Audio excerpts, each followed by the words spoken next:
তুমি যদি game of থ্রোনসের fan হও তাহলে রেডি হও, কারণ এইটাই শো আছে যা তার লেগেসি পেছনে ফেলে দিতে পারে। আর সেটা হলো a knight of the seven kingdom. হ্যাঁ ভাই, এই শোটা তৈরি করেছে সেই একই টিম। ট্রেলার দেখে হয়তো তুমি থিঙ্ক করবে ইয়ার ঠিক আছে, কি হতে হবে এতে, কি আছে এবার এতে, কিন্তু ট্রাস্ট মি, এটা শুধু শুরু না। স্যার ডানকান দ্য টল আছে আর তার স্কোয়ার এ, তারা এম্বার্ক করছে এক এপিক জার্নিতে। আর সেই জার্নি তুমি কখনো ভেবে দেখোনি এমন থ্রিল দেবে। অনেক মানুষ এখনো দেখছে না, কারণ তারা ভাবছে এটা জাস্ট লাইক অ্যাডভেঞ্চার। কিন্তু ভাই তুমি ভুল করছো, এই শো স্টেপ বাই স্টেপ এগোচ্ছে, আর সেটা এত ফোর্স দিয়ে যেন রকেট লঞ্চ হচ্ছে। 4টা এপিসোড অলরেডি এসে গেছে, অর্ধেক ঘন্টা।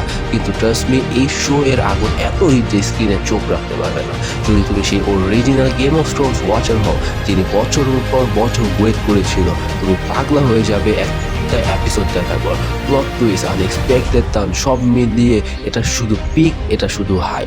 আমি তোমাকে আজ গ্যারেন্টি দিচ্ছি, নাইট অফ দ্য সেভেন কিন্তু সেই শো যা গেম অফ থ্রোনসের লেগেসিকে নতুন লেভেলে নিয়ে যাবে।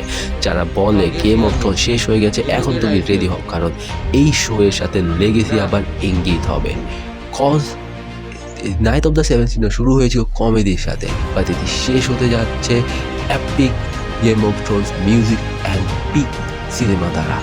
এই প্রথম এপিসোড থেকে শুরু করে লাস্ট এপিসোড পর্যন্ত IMDb রেটিং শুধু বাড়ছে। ফার্স্ট এপিসোডে IMDb রেটিং ছিল 8.2, বাট দ্য ফিফথ এপিসোডে এর রেটিং হয়েছে 9.8 to 9.9, which is quite very high. So episode 6 কতটা হাই ক্রিয়েট করতে যাচ্ছে এবং IMDb রেটিং কীরকম হচ্ছে এবং স্টোরি কোন দিকে এগোবে সেটা জানতে হলে সিরিজটা অবশ্যই দেখতে হবে।